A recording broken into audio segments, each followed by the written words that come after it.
الحمد للہ رب العالمین والصلاة والسلام على رسوله الامین نبینا محمد وعلى آلہ واصحابہ اجمعین ومن تبعهم بإحسان الى یوم الدین وبعد اعوذ باللہ من الشیطان الرجیم بسم اللہ الرحمن الرحیم انہم فتیۃ آمنوا بربہم وزدناہم ہدی۔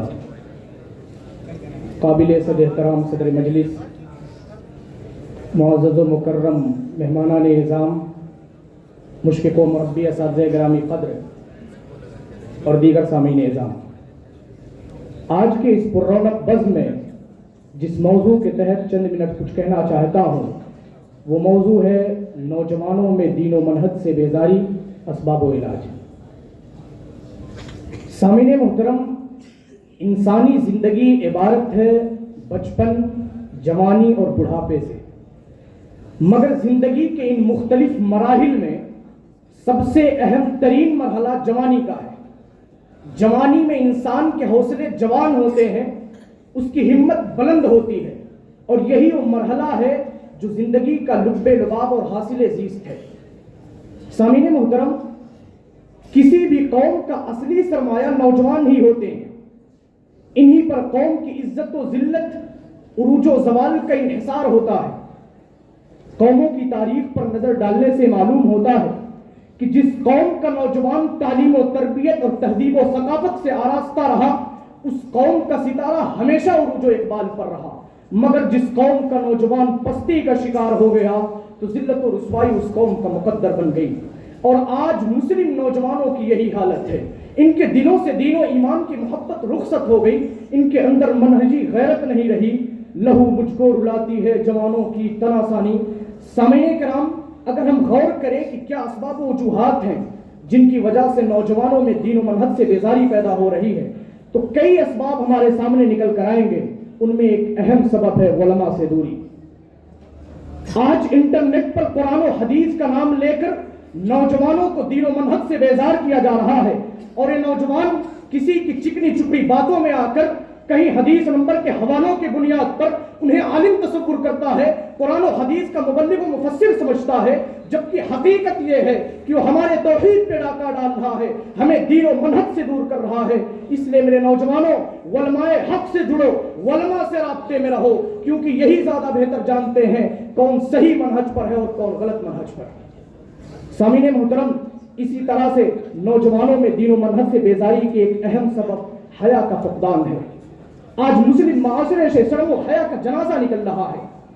مسلم گھر کی بیٹیاں انٹرنیٹ پر اپنے جسم کی نمائش کر رہی ہیں اور دنیا ان کے حسن کا منظر دیکھتی ہے۔ یہ مسلم بچیاں اسکولوں کالجوں میں ڈانس کرتی ہیں، والدین جھوم کر ان کا ڈانس دیکھتے ہیں۔ کوئی منع کر دے تو کہا جاتا ہے کہ تم کس دور کی بات کرتے ہو، دقیانوس ہو، تم پرانے زمانے کی بات کرتے ہو، تھوڑے ماڈرن بنو، حالات کے ساتھ چلنا سیکھو، زمانہ ترقی کر رہا ہے۔ تو میرے بھائیوں سنو، اگر ترقی کا معیار یہی بے حیائی اور بے راہ روی ہے تو لعنت ہو ایسی ترقی پر۔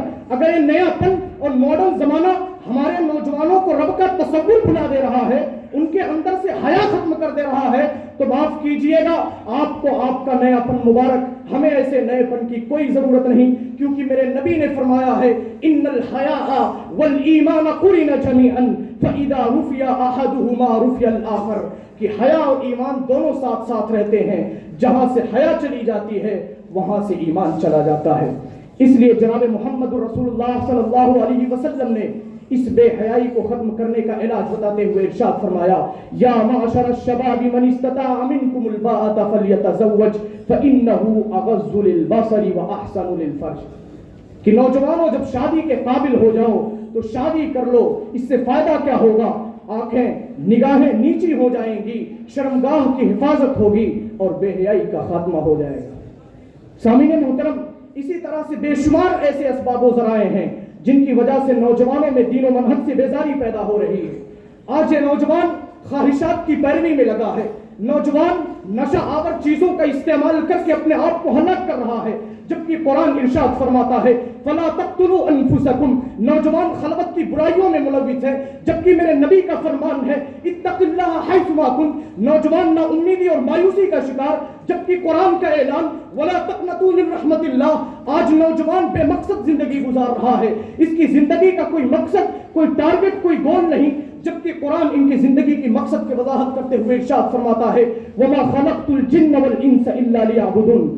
سامعین محترم، آپ غور کریں اور دیکھیں ان نوجوانوں کو کہ آج انہوں نے اپنا آئیڈیل کن کو بنایا ہے، کرکٹ کے کھلاڑیوں کو، فلمی اداکاروں کو، ان کے خیالات میں وہی، ان کے عادت و اطوار میں وہی۔ افسوس ہوتا ہے ان نوجوانوں پر، ارے او نوجوانوں تمہیں کیا ہو گیا ہے؟ کس مصیبت میں پھنس گئے ہو؟ کس بھور میں پھنس گئے؟ کیا اسلام کے فیصلے برے معلوم ہونے لگے؟ کیا ہادیہ عالم نے تمہاری رہنمائی نہیں کی؟ آخر کیوں دین و منہج سے دور ہونے لگے؟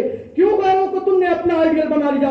کیا قرآن تمہاری رہنمائی نہیں کرتا کہ لقد کان لکم فی رسول اللہ اسوۃ حسنہ، کہ تمہارے لیے بہترین آئیڈیل، بہترین اسوہ اور بہترین نمونہ تو جناب محمد رسول اللہ صلی اللہ علیہ وسلم ہے۔ میرے نوجوانوں، ضرورت اس بات کی ہے کہ ہم غیروں کو چھوڑیں، جناب محمد رسول اللہ صلی اللہ علیہ وسلم کو، ان کے صحابہ کو، سلف صالحین کو اپنا آئیڈیل بنائیں، اور یاد رکھیں کہ تیرا شباب امانت ہے ساری دنیا کی، تو خارزار جہاں میں گلاب پیدا کر۔ اخیر میں مولا کریم سے دعا ہے الہ العالمین تو ہم تمام نوجوانوں کو دین و منہج پر قائم رکھ اور ہم تمام کو اپنی اصلاح کی توفیق دے، آمین۔ وآخر دعوانا ان الحمدللہ رب العالمین، والسلام علیکم ورحمۃ اللہ وبرکاتہ۔